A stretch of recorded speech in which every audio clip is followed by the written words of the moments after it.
Okay, so this is the sixth section of thermochemistry, and this is about standard enthalpy of formation. So this is the delta H, and it has a little sub F on the bottom. So you've learned about enthalpy, and up until this point we talked about that mostly enthalpy is related to heat, and as long as your pressure is constant, that enthalpy and heat are the same thing. And we talked about how you can measure this by determining how much energy is absorbed or released, and remember, we never know the total amount of enthalpy because we're not going to rip things apart molecule by molecule.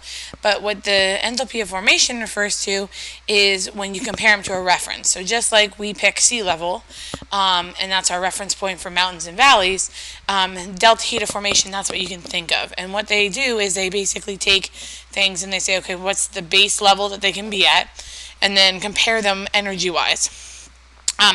And when we talk about delta heat of formation, you have the standard enthalpy of formation. You have your delta sign, because it's a change.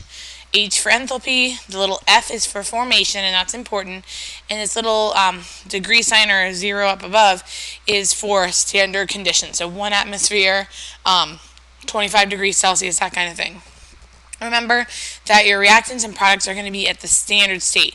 So at 25 degrees Celsius and 1 atmosphere, water is a liquid.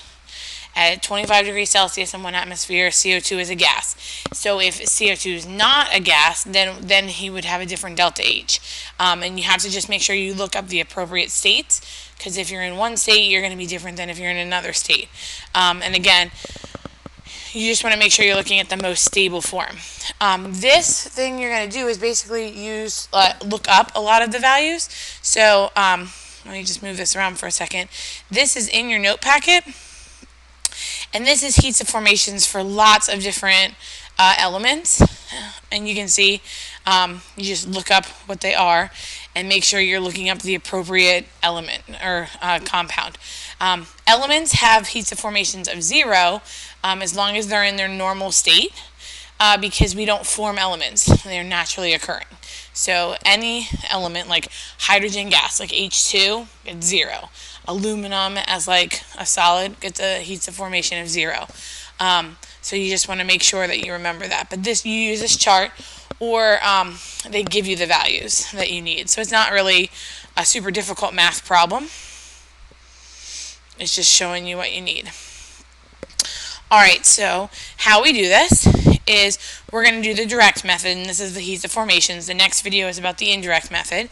So what you want to do is make sure that your equation is balanced, because you are a good chemistry student. Second thing you're going to do is either use the supplied heats of formations, or you're going to look them up, and you can look them up on the chart in your notes, or in the back of your book. There's like a million of them, so you can use either one. And then remember, as long as the elements are in a natural state, they're a delta heat of formation of 0. So like if you had like gaseous aluminum or something, then it wouldn't be 0 because it's not a normal state for aluminum. But as long as it is, you're fine. And then what you do is you calculate your delta heat of reaction, and again, it's the formation one. You do all your products minus all of your reactants. So what we're going to do is just walk you through 2 of them. And then again, there's practice problems and everything, but really you just have to make sure that you're doing products minus the reactants. Alright, so for the first one, we want to find the delta H of reaction for the combustion of propane and oxygen. And again, if they don't give you any other information, this is typically what they want you to do, the products minus reactants.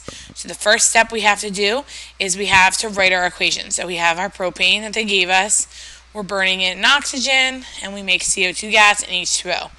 Again, honors chem level, you should be able to write it, you should be able to balance it.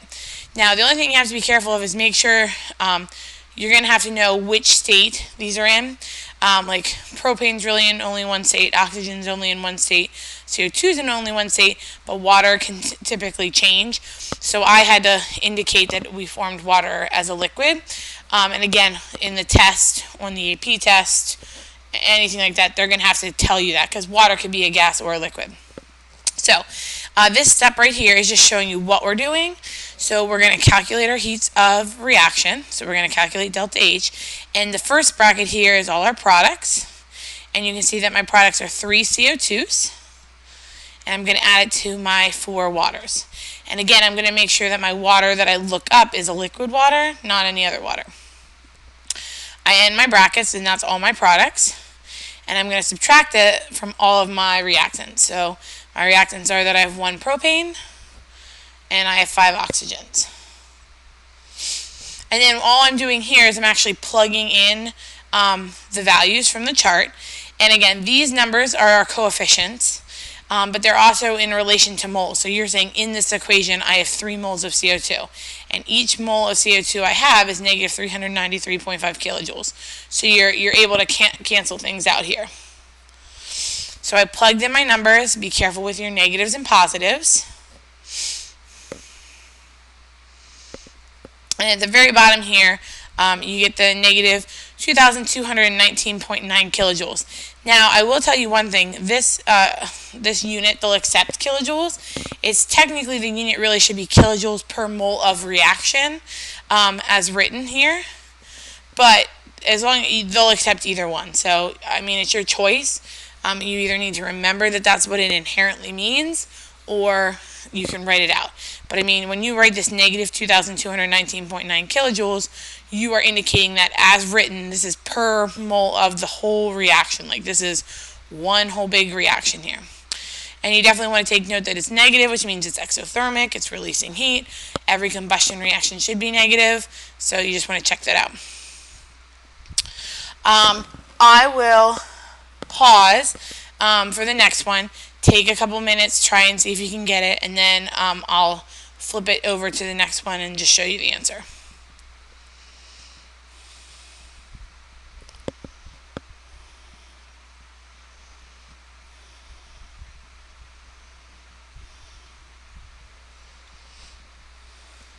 So this one is actually about the thermite reaction, which you may remember, you may not.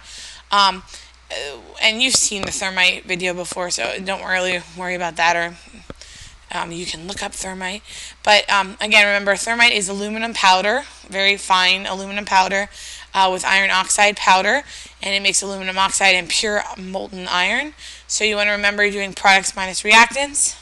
And then the only thing you want to be careful here is remember you have elements. Aluminum is a normal element, it's not in any weird form, so it gets a value of delta heat of 0. And when you look up iron, he's also 0. And some people are like, I can't find iron, it's not on here. And you just want to make sure you remember that that's why. And again, we get negative 847.6 kilojoules. And again, it's also the assumption that really it's per mole of the whole reaction. So you can write that if you want, or just leave it, but either one is fine with me. So that's the delta heat of formation. That's the direct way. It's pretty easy math. You just need to know where to look it up. The next section is on the indirect way, which is called Hess's law.